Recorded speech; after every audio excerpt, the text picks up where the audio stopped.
Como todos sabemos, Cristo murió en una cruz. Dice en Isaías 54, los últimos dos versículos de este capítulo, que no había Cristo cuando colgaba en la cruz ningún buen parecer en él. Parecía un guiñapo humano de cómo le destrozaron la cara, el rostro, la sangre escurría por las espinas en su cabeza, sus manos, sus pies, etcétera, etcétera. Cuando lo desclavaron de la cruz a Jesucristo, era algo irreconocible. Para que el Espíritu Santo haya podido dar testimonio de que era como un guiñapo humano, no había ningún buen parecer en él, es porque literalmente estaba destrozado. Los golpes con el puño cerrado que los soldados romanos le dieron en el rostro, con una vara le golpearon la cara también varias veces, las espinas, en fin. Este era el Cristo que murió hace 2000 años. Y cuando lo bajaron de la cruz, pues todos sabemos, lo enterraron, y a los 3 días, gracias a Dios, que ese Cristo que estaba desfigurado en la cruz, que se había convertido como un guiñapo humano, por todos los golpes que los romanos le habían dado, se levanta de una forma gloriosa, con un cuerpo completamente diferente, pero manteniendo él la conciencia de su misma existencia, porque era el mismo Cristo que había muerto en esa cruz, pero con un cuerpo completamente glorificado. Pasaron algunos años, tal vez aproximadamente, porque 50 días después de su muerte sabemos que vino el Pentecostés, cuando el Espíritu Santo llena a los discípulos, los bautiza con el Espíritu Santo, lo que significa que fueron unidos, amalgamados, identificados con el cuerpo de Jesucristo, y de ahí a nuestros días todos los cristianos que recibimos a Cristo, en el momento de nuestra conversión, somos bautizados con el Espíritu Santo. Dice 1 Corintios 12:3, porque por un solo Espíritu fuimos todos bautizados, y a todos se nos dio a beber del mismo Espíritu. Y lo cual significa, insisto, en que fuimos pegados, unidos, amalgamados, y ahora Cristo es la cabeza, y la iglesia, todos los seres humanos alrededor del mundo que tienen esta experiencia de haber sido renacidos, de haber recibido la inmortalidad de su cuerpo y de su vida interior, que es el alma y el espíritu, somos los que formamos la iglesia de Jesucristo. Muy bien. Pasaron los años y los apóstoles uno a uno fueron muriendo, la mayor parte de ellos murieron como mártires. Sin embargo, el último de los apóstoles en haber muerto fue el apóstol Juan. Él fue exiliado, tendría aproximadamente unos 90 años de edad, y los romanos tenían una isla que se llamaba la isla de Patmos, que está actualmente, todavía existe esa isla, junto al mar Egeo, y que está al lado de Grecia. Y ahí el apóstol Juan, repito, el último sobreviviente de los apóstoles de Jesucristo, ya después del apóstol Juan no hubo más apóstoles, ni hay más apóstoles tampoco, porque él fue el último que murió. Nos damos cuenta de que él, caminando un día por la isla de Patmos, en aquel tiempo los presos exiliados de Roma estaban encadenados de los pies, podían caminar por la playa, no estaban en alguna celda, andaban sueltos en la isla, y caminando Juan por la isla, vimos ya en la conferencia anterior, en el estudio anterior, que tiene una visión extraordinaria. De repente se aparece detrás de él alguien que le dice: yo soy el que vivo y estuve muerto, escribe las cosas que quiero comentarte a las 7 iglesias que estaban en aquel tiempo en toda el área del Asia Menor. Y entonces Juan escribió este libro maravilloso que se llama el Apocalipsis, y los capítulos 2 y 3 están dirigidos, lo hemos visto entre semanas este estudio, los mensajes a las iglesias del Apocalipsis, que son 7 iglesias, y a 5 de ellas se les pide que se arrepientan De las 7 iglesias a quienes Cristo les dirige el mensaje, 5 necesitaban arrepentirse. ¿Por qué? Porque la vida cristiana común y corriente es una vida de arrepentimiento. Comenzó cuando reconocimos nuestra culpa delante de Dios, que necesitábamos a un Salvador. Este es el paso a donde la fe nos lleva. Cuando creemos realmente que Jesús murió y resucitó a los 3 días y entra a nuestra vida como el Salvador, reconocemos que somos culpables, que somos merecedores del juicio de Dios y la sangre de Cristo nos limpia de todo pecado. De ahí en adelante, la vida común del cristiano es una vida de arrepentimiento. Todos los días es un maravilloso hábito que podamos tener, que antes de acostarnos podamos hacer un examen en nuestro corazón sincero delante de Dios y tratar de recordar en qué hemos fallado con la esposa, con los hijos, alguna cosa que hemos comentado, hablado mal de alguien, en fin, ¿verdad? Para eso está el Espíritu Santo dentro de cada cristiano, para convencernos de que hemos hecho algo equivocado y que hemos violado de alguna manera la ley de Dios. Y cuando mantenemos este hábito del arrepentimiento, dice 1 Juan 1, versículo 8 y 9, la sangre de Cristo nos limpia porque Él es fiel y justo para perdonarnos de toda maldad. Muy bien. Continuamos con el libro de Apocalipsis y en el capítulo 5 del Apocalipsis, para contestar la pregunta, ¿quién juzgará al mundo? Ese Cristo que acabamos de denunciar y de contrastar, que lo vamos a hacer con el Cristo resucitado, este es el mismo Cristo que va a juzgar al mundo. Aquel que fue rechazado, aquel que bajó en son de paz, que sanó a los enfermos, que sacó demonios de las gentes, que nos compartió el Evangelio de su gracia maravillosa. Jesús dijo, el que me ha visto al Padre, yo y el Padre uno somos. Mis ovejas oyen mi voz y mis ovejas me siguen y yo les doy vida eterna. Y oraré al Padre para que envíe al Espíritu Santo y el Espíritu Santo los convencerá de pecado, de justicia, de juicio. Él estará con ustedes hasta el fin del mundo. Ese es el Cristo que se le aparece a el apóstol Juan. Un Cristo que en el capítulo 1 lo vimos también con el pelo blanco, su vestido traía un vestido de lino de los hombros hasta los pies, blanco resplandeciente con un cinto de oro. Los pies, dice el apóstol Juan, que eran como el bronce bruñido y los ojos eran como llama de fuego. Y venía ese Cristo, la mirada de como de llamas de fuego nos habla que ahora viene a juzgar al mundo. O sea, la próxima vez que Jesucristo descienda al mundo en su segunda venida, ya no será para salvar a nadie. Vendrá a juzgar al mundo porque Él tiene el derecho de hacerlo.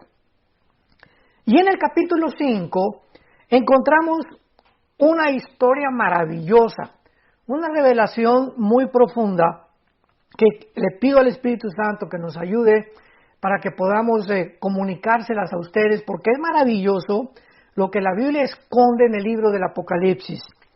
Dice en el capítulo 5, vi en la mano derecha del que estaba sentado en el trono un libro escrito por dentro y por fuera, sellado con 7 sellos. ¿Me pasas una hoja? Voy a ilustrarles a ustedes la forma como antiguamente los libros eran escritos para que podamos ir desarrollando esta maravillosa revelación del capítulo 5. Cuando dice el apóstol Juan que vio en la mano derecha, esto es el Padre. Y los libros actualmente eran escritos en pergaminos. Esta es la forma en la que se escribían.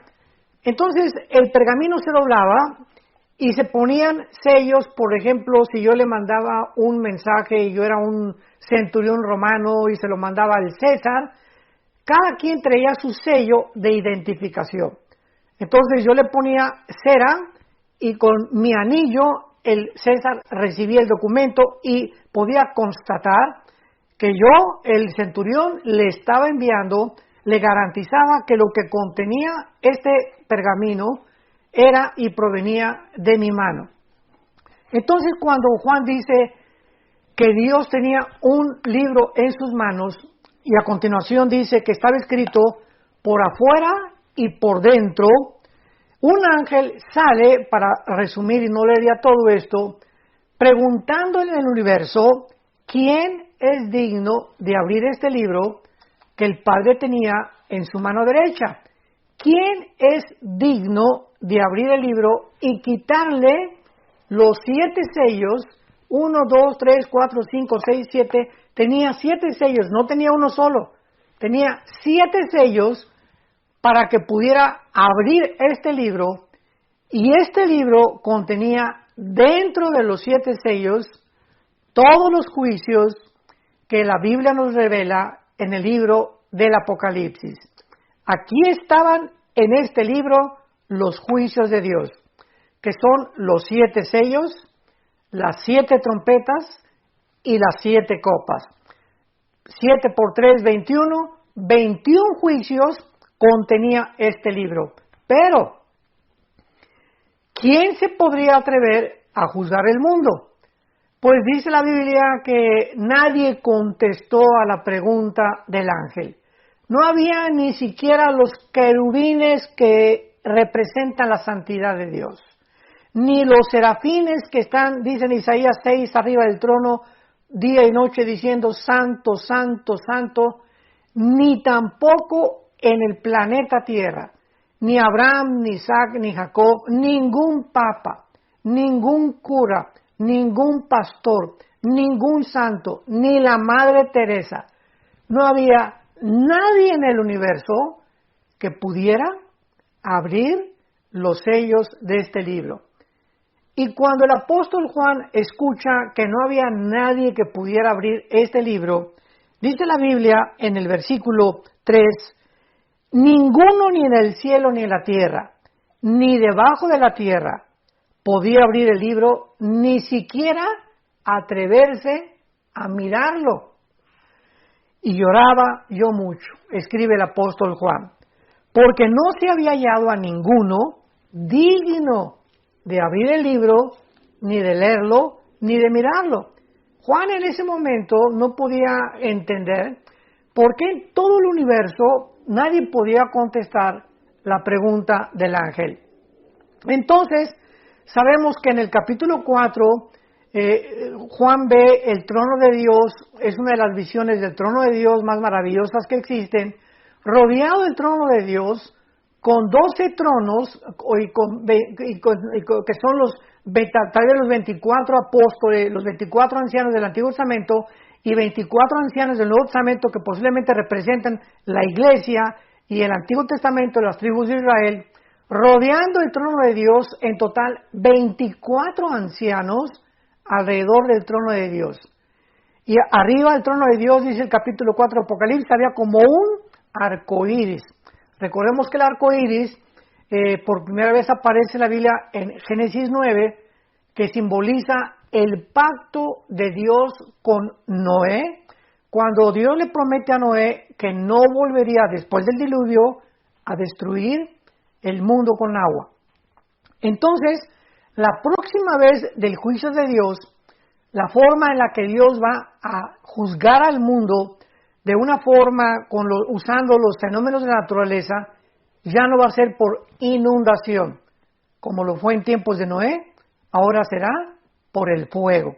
Como dice 2 de Pedro capítulo 3, el fuego arrasará completamente toda la tierra para que después del milenio Dios vaya a crear cielos y nueva tierra. Muy bien.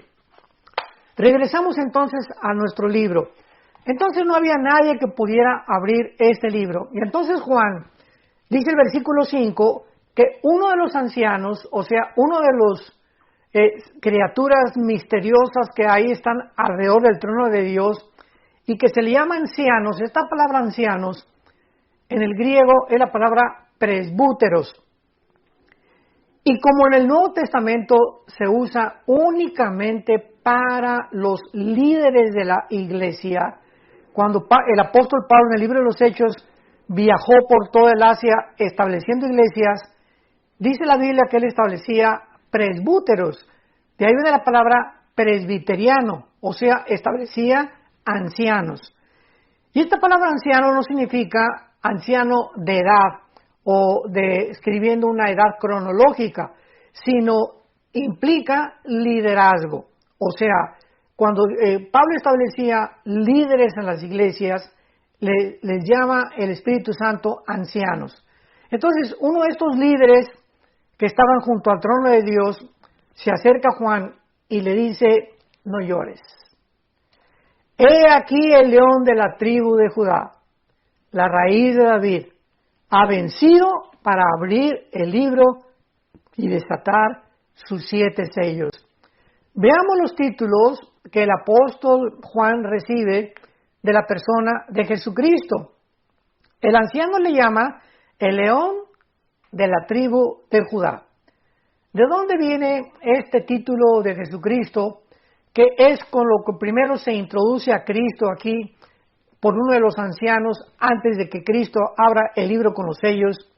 En Génesis 49, recordamos que cuando Jacob se murió, antes comenzó a reunir a las 12 tribus, a sus 12 hijos, e hizo una promesa sobre la tribu de Judá.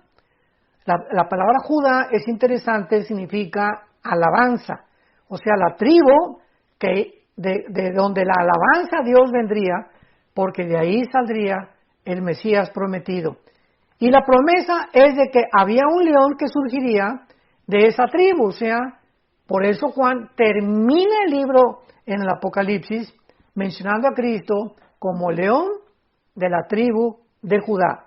Porque Cristo venía descendiente no de la tribu de Efraín, ni de la tribu de Manasés, ni ninguna de las otras 11 tribus. Él tenía que descender específicamente de la tribu de Judá. Y a continuación dice el anciano, el león de la tribu de Judá ha vencido para abrir el libro y desatar sus 7 sellos. Bueno, ahora ya entendemos por qué no había nadie digno en el universo.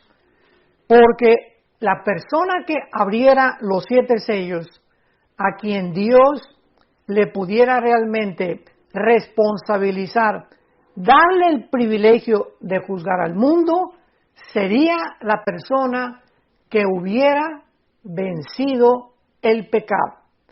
Y la única persona que pudo vencer el pecado en el universo fue el Hijo de Dios, porque ha sido la única criatura en el universo que no pecó y que...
que además con su vida, con su sangre, pudo pagar por todos nosotros en esa cruz.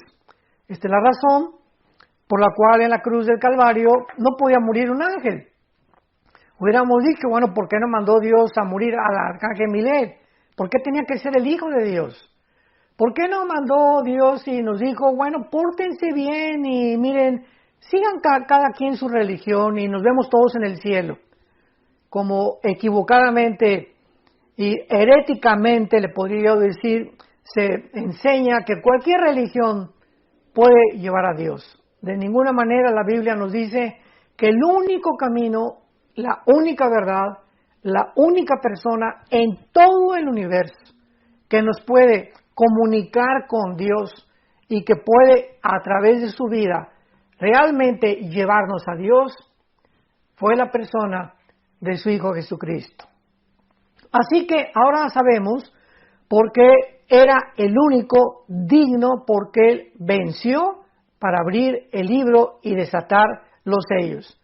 Muy bien, entonces este libro, para ya no prolongarnos más en este capítulo 5 del Apocalipsis, se le entrega a Jesucristo y Jesucristo comienza a quitar los sellos y los vamos a ver de una forma también bastante resumida y breve. Y en el primer sello que Cristo quita, dice la Biblia en el capítulo 6 del Apocalipsis que aparece un caballo blanco. Y el jinete que montaba este caballo tenía un arco, y es interesante que diga sin flechas. O sea, un personaje misterioso, siniestro, aparece como el primer jinete del Apocalipsis, que es el primer sello que Dios quita del libro. Al quitar el primer sello, aparece, ¿verdad?, ahí el primer caballo de los jinetes del Apocalipsis. Este jinete, con el caballo blanco, no es Jesucristo. Desgraciadamente hay muchas personas que dicen que es Jesucristo. ¿Cómo podía Jesucristo ser cuando Él es el que está quitando precisamente los sellos? O sea, ahí aparece, está dentro del libro de los juicios, y Cristo es el que está quitando los sellos. Y Cristo aparece hasta el capítulo 19 del Apocalipsis, bajando con todos nosotros, con todos los ángeles, antes de que el ser humano se autodestruya o se autoextinga en la famosa batalla del Armagedón, y ahí sí Cristo es el del caballo blanco. Entonces el primer caballo es la entrada del anticristo. Esto coincide con las señales que Cristo dio en Mateo 24, vendrán muchos engañadores, y lo primero que vemos es que el anticristo entra al mundo o se le representa con un arco sin flecha. ¿Por qué? Bueno, porque él no viene con las flechas, no va a entrar al mundo en son de guerra. No, va a ser muy astuto.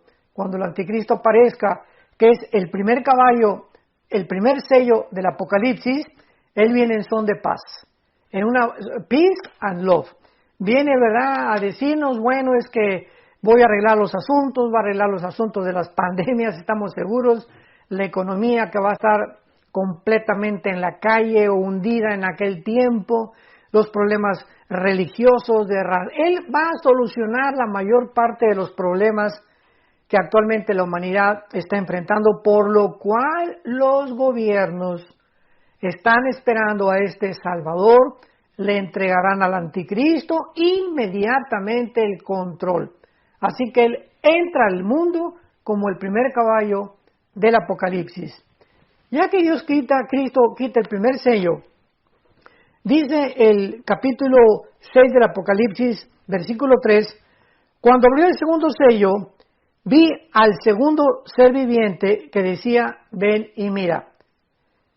Y otro caballo bermejo, o sea, un caballo rojo, lo montaba, le fue dado el poder de quitar de la tierra la paz, y que se mataran unos a otros, y se le dio una gran espada. Inmediatamente que el primer jinete del Apocalipsis viene y proclama una paz falsa, nos damos cuenta que el anticristo, una vez que entra al mundo, comienza la guerra a los 2-3 años que el anticristo está ya en el mundo, junto con el falso profeta que va a ser el sistema religioso, que nos vamos a ocupar tal vez una clase especial para esto, que está maravillosamente revelado en la Biblia también y comprendamos por qué las religiones existen, aunque no nos atañe ahorita. El segundo jinete viene con el color rojo, que es el color de la sangre. Va a producir una guerra inmediata. El tercer jinete, versículo 5, ya quitó Cristo un sello, dos sellos, ahora va a quitar el tercer sello. El caballo, dice la Biblia, negro. Y he aquí lo montaba con una balanza en la mano. Y oí una voz en medio de las 4 seres vivientes que decía: 2 libras de trigo por 1 denario y 6 libras de cebada por 1 denario, pero no dañes el aceite y el vino. Entonces, el primer jinete del Apocalipsis es el engaño con el cual Cristo entra al mundo proclamando una falsa paz. Viene inmediatamente la guerra, no se podía esperar menos, y como consecuencia la guerra es normal, va a haber una grande hambre porque las guerras siempre traerán hambre.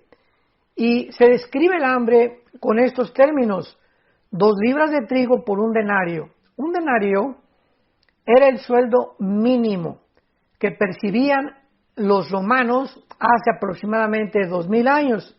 O sea que el salario mínimo de una persona en estos tiempos no le va a alcanzar más que para comprar un solo pan. Vemos nosotros que esta hambre va a ser una cosa terrible en el mundo y en consecuencia el cuarto jinete del Apocalipsis ya quitó Cristo el primer sello, el segundo sello, el tercer sello. Ya estamos casi a punto de abrir el libro, ¿verdad? Faltan todavía 2 sellos, el quinto y el sexto y el séptimo, 3, perdón. Vamos en el cuarto. Entonces ya está aquí en el cuarto Cristo quitando el sello y vemos que es un caballo amarillo. En el cuarto jinete del Apocalipsis, dice la Biblia que el que lo montaba tenía por nombre la muerte. Y el Hades, o sea, el infierno, iba detrás de él. O sea, el cuarto caballo se personifica como la muerte, o sea, después de la paz falsa, viene la guerra, viene el hambre y en cuarto lugar, la cuarta parte de la humanidad, dice la Biblia, va a morir. Ya nos encontramos aquí con la muerte, pongamos mucha atención, de casi 2000, si escuchaste muy bien, 2000 millones de seres humanos. ¿Por qué digo 2.000 millones? Porque aproximadamente el último almanaque mundial, y también lo podemos encontrar, ¿verdad?, en redes de internet, la población actualmente del mundo es de 7.7, 7.8 aproximadamente, casi 8.000, vamos a cerrarlo para cuando llegue todo este tiempo, que seamos 8.000 millones de personas. Entonces la cuarta parte serían 2.000 millones de personas. Para que tengamos una idea de cuánto es 2.000 millones de personas que van a morir por el hambre, las pestes y la guerra, desde la punta de Alaska hasta la Patagonia en el continente americano, donde nosotros vivimos, posiblemente haya 1.100, 1.200 millones de personas. No llegamos ni a los 2.000 millones de personas. En otras palabras, tendrían que morir la cantidad de personas de 2 continentes americanos para que podamos tener una idea de la increíble matanza y muerte que seguramente van a provocar las bombas de hidrógeno, las bombas químicas, todas estas nuevas experimentos que están haciendo con el arsenal que existe en Rusia, en China, en Europa, etcétera, etcétera, en la India, que ya tiene armas atómicas la India también. Bueno, pues esto será casi un desastre, será la humanidad y se hundirá la humanidad en un mundo completamente inimaginable. Ni la mejor de las películas de ciencia ficción que hemos visto podría describir la forma como la humanidad en este tiempo va a estar viviendo. Entonces, después de estos 4 sellos que ya Cristo quitó, entramos al 5.º sello que se encuentra en el capítulo 9 y dice la Biblia que ya en este 5.º sello vemos la cantidad de muertos, de mártires, pero ya no por la guerra, sino los muertos y los mártires por el anticristo. Dice la Biblia, bajo el altar, en el cielo hay un altar, porque hay un templo en el cielo.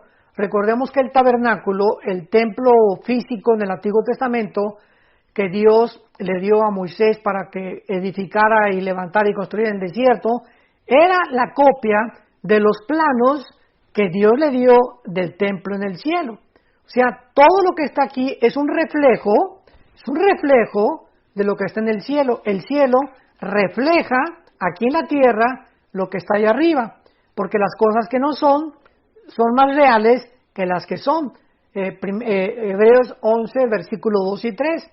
Entonces, vemos nosotros que bajo el altar, allá en el altar en el cielo, estaban las almas. La Biblia nos describe, damas y caballeros, santos de Dios, que el ser humano está formado de un cuerpo, es una casa, nuestro cuerpo es una casa, es un tabernáculo. 2 Corintios capítulo 5, una casa simplemente, una casa donde dentro habitan espíritus. Vean que usé la palabra plural, porque el cristiano, por ejemplo, tiene el espíritu humano, que es completamente diferente al cuerpo material, es algo inmaterial, y el alma dentro de nosotros. Y cuando el Espíritu Santo entró a nuestra vida, ¿cuántos espíritus tiene el cristiano? 2. Dice Romanos capítulo 8, el Espíritu de Cristo y nuestro espíritu habitan dentro de nosotros. Pero también se nos revela en los evangelios que muchas veces cuando Cristo se enfrentó a endemoniados, los demonios decían que podían entrar a la casa, a nuestro cuerpo, y los demonios tienen acceso también a nuestro cuerpo material. En otras palabras, nuestro cuerpo fue construido por Dios para que lo habitaran cualquier espíritu. Nuestro espíritu, el Espíritu Santo y los mismos demonios pueden a este cuerpo que Dios diseñó entrar a vivir dentro de él. Sabemos que los demonios entran al cuerpo humano porque en alguna época del pasado perdieron sus cuerpos, por lo cual nos habla que ellos necesitan un cuerpo humano para descansar, así es como lo relata el Evangelio de Lucas, y porque necesitan ellos estar dentro ya sea de un cuerpo humano o también usan los cuerpos de los animales. Entonces, lo que Juan vio en el cielo fue las almas, la parte inmaterial que tenemos dentro de nuestro cuerpo, que habita dentro de esta casa, junto al altar. ¿Por qué junto al altar? Porque en el Antiguo Testamento, cuando venían a ofrecer los sacrificios, los ofrecían en el altar.